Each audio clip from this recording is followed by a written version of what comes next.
پھر اس کے بعد سچی توبہ کر لیا، اللہ معاف کر دے۔ 10 سال بدکاری کی، پھر سچی توبہ کر لیا، دوبارہ آنکھ اٹھا کے نہیں دیکھا اس گناہ کو۔ سچی توبہ کا مطلب ہے کہ جس طرح گائے کے تھن سے دودھ نکل جائے پھر واپس نہ جائے، وہ ہے سچی توبہ۔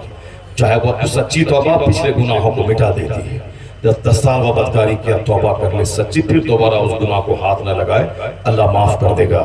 مگر اگر آپ نے کسی مسلمان کی عزت خراب کرنے کے لیے اس کی برائی پیٹھ پیچھے بیان کیا، جو ایک عیب ہے کہ جو میرے پاس نہیں ہے، اس کو اگر آپ نے بیان کیا تو وہ بہتان، غیبت سے بڑا گناہ ہے، خطرناک گناہ ہے۔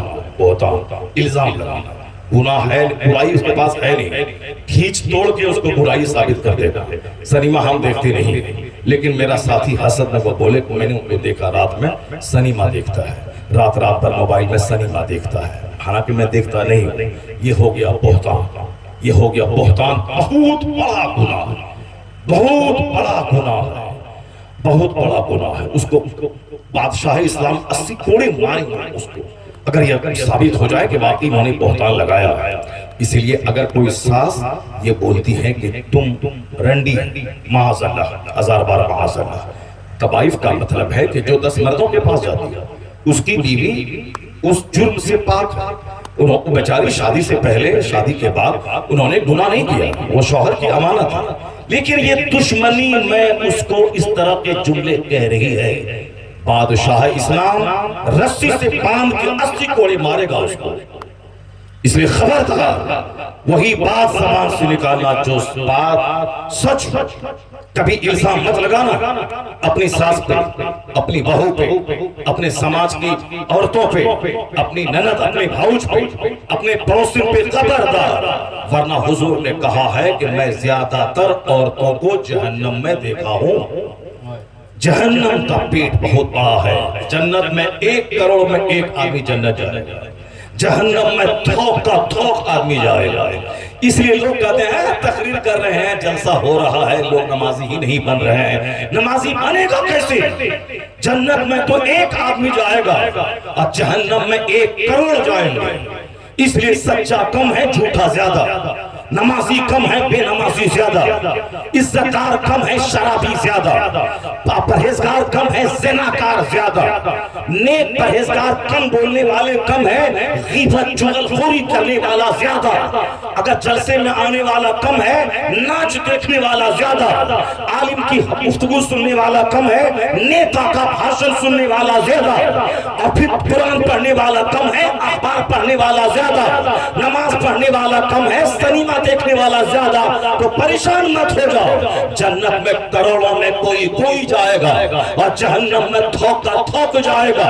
اور سن لے، روزی روٹی سب کے لیے ہے، شراب پی اس کو بھی روزی ملے گی، کوئی زنا کرے اس کو بھی روزی ملے گی، کوئی اندھا سانپ ہو اسے بھی روزی اللہ دیتا ہے، سمندر کی فیل مچھلی اللہ اسے بھی روزی دیتا ہے، کوئی اللہ کا انکار کرے کہ اللہ نہیں ہے اس ناستک کو بھی اللہ روزی دیتا ہے۔ ورنہ جتنے کافر ہیں دنیا میں سب کو اللہ 1 گھونٹ پانی تک نہیں دیتا، سب کو تڑپا تڑپا کے مار دیتا۔ اور حدیث میں آیا ہے لو کانت الدنیا تعدل عند اللہ جناح بعوضہ ما سقى کافرا منها شربۃ ماء۔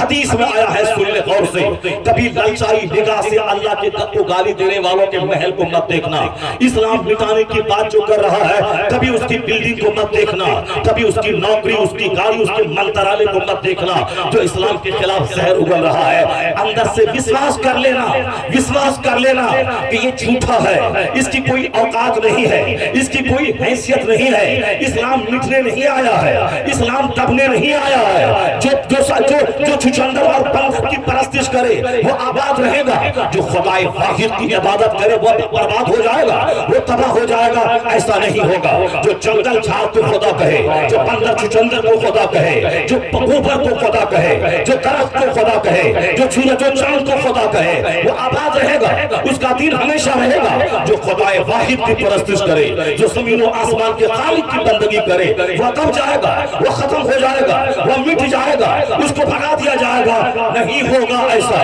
اس لیے نہیں ہوگا کہ باطل دبنے آیا ہے، حق بلند ہونے آیا ہے، اللہ کا دشمن تباہ و برباد ہوگا، اللہ ہمیشہ سے ہے ہمیشہ رہے گا. پہلے بھی لوگوں نے دشمنی کیا ہے. اسلام مٹا دیں گے, قرآن مٹا دیں گے, مدرسہ مٹا دیں گے, مسجد مٹا دیں گے, جلسہ مٹا دیں گے, مگر 1500 سال کے اندر میں کیا ہوا؟ جو مٹانے کی بات کر رہا تھا وہی مٹ گیا. اس کا خاندان مٹ گیا, اس کا دادا نانا گھر مٹ گیا, اس کی بستی مٹ گئی, اس کا شہر مٹ گیا, مگر آزان نہیں مٹی, نماز نہیں مٹی, قرآن نہیں مٹا, اسلام نہیں مٹا, جلسہ نہیں مٹا. کوئی کل باقی رہے گا, نیک چمن رہ جائے گا, پر رسول اللہ کا دین حسن رہ جائے. نعرے تکبیر، نعرے رسالت، شاہ جیلا کانفرنس، نعرے تکبیر، نعرے رسالت.